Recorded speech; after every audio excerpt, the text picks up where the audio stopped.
Hello, dears, how are you? In many of the situations, we want to develop, progress, prosper, but there are people who are pulling our legs. There are people who want to stab us in the back. There are people who want to somehow make us fail. They are trying to undo whatever good we are trying to do for ourselves, for our future. And these are our die-hard opponents. Or these are the people who want to humiliate us. But there is a way to tackle them, there is a way to deal them. And there is a way to live in honorable manner in a situation like this one, in very tough circumstances. Let's talk about how can we do that. First of all, there is a matter of survival and five tips for the survival. Then there is a next stage is it is the honorable living. Again, there are five strategies, five tips for that. Ultimately, at the end, there are five additional strategies as well.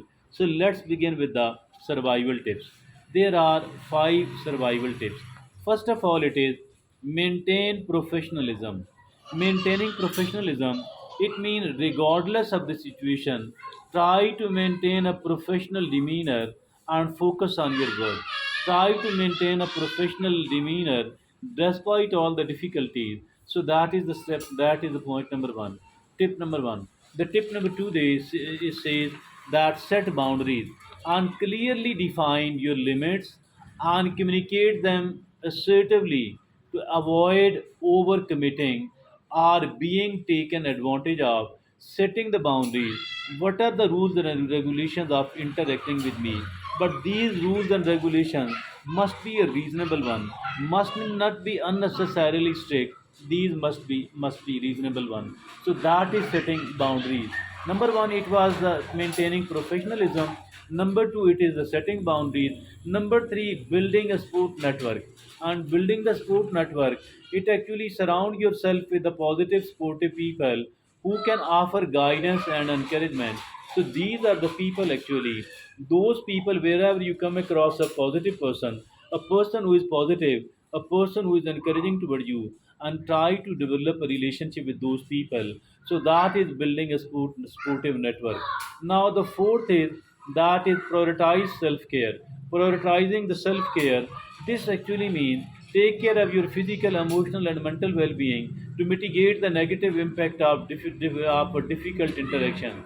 So that once we are taking care of ourselves, our physical and mental health, then it means that once we are physically and mentally healthy, we can take care of the situation in a better way. So that is called practice self-care.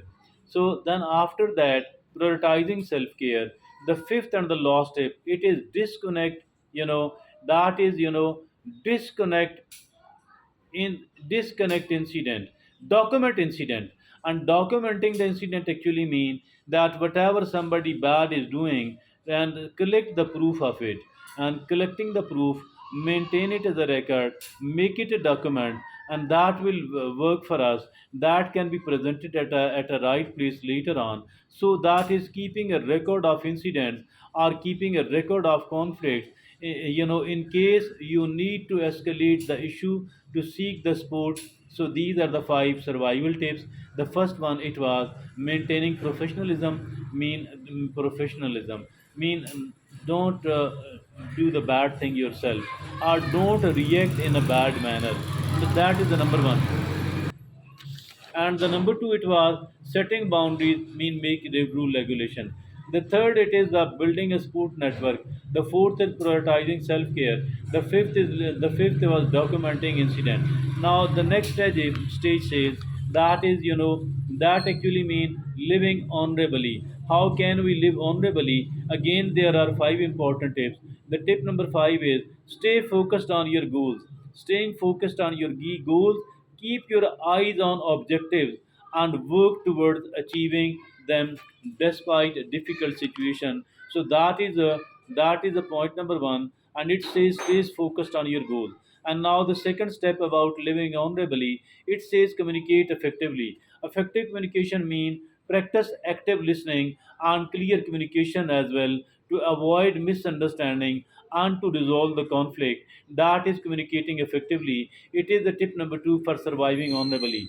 Now, the tip number three for surviving honorably, it says seek common ground, and that is look for the areas of agreement and try to find ways to collaborate. Look for the areas of agreement and try to find ways to collaborate, even with the people, even with the people who are not your well wishers at all. So try to seek the common ground with those people as well. The fourth tip for the purpose of living honorably, it says maintain integrity.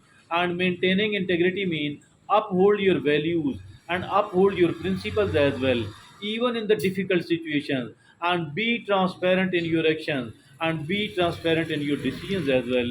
So that is the tip number four for the purpose of honorable living, and it says maintain dignity, maintaining integrity. Now the fifth and the last step for living honorably, it says that develop emotional intelligence, which actually means that understand your emotions and regulate them. Understanding your emotions and regulating them, it is called developing the emotional intelligence. Now we have talked about the survival five tips, then we spoke about the five tips for living honorably. Now at the end of our talk, we are going to speak about five additional tips as well, the additional strategies as well. The first one is that practice assertiveness. That is the additional strategy number one, and it is stand up for yourself and express your needs and your concerns clearly without being aggressive or without being confrontational. That is the practice assertiveness. Number two additional strategy is use positive body language, and it is maintain confident body language, such as maintaining eye contact and standing up straight to show you are not intimidated. That is very good indeed. Use positive body language. Maintain confident body language, such as maintaining eye contact and standing up straight to show you are not intimidated. Now, the additional strategy number three is focus on solution, and it is instead of dwelling on the problem, focus on finding solutions. Instead of dwelling on the problems, focus on finding the solutions and alternatives as well that benefit everyone. Very good indeed. Focus on the solution. Now, the point number four, additional strategy number four is seek support from authenticity from authorities if needed. Seek help, seek support from the authorities if needed. Don't hesitate to seek support from the supervisor, from the human rights, or from the other authorities to resolve the conflict and address the unfair treatment as well. Now, the fifth and the last additional strategy is consider a mediated conversation as well.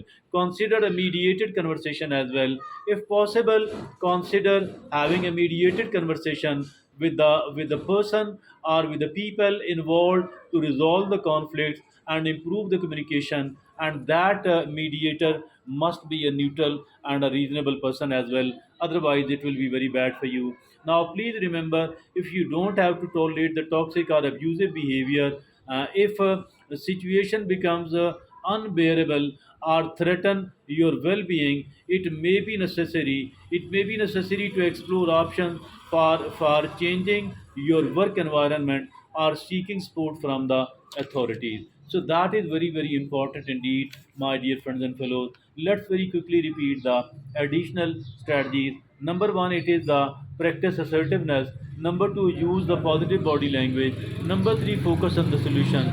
Number four, seeking support from the authority. Number five, consider a mediated conversation. That is all from me today. Thank you.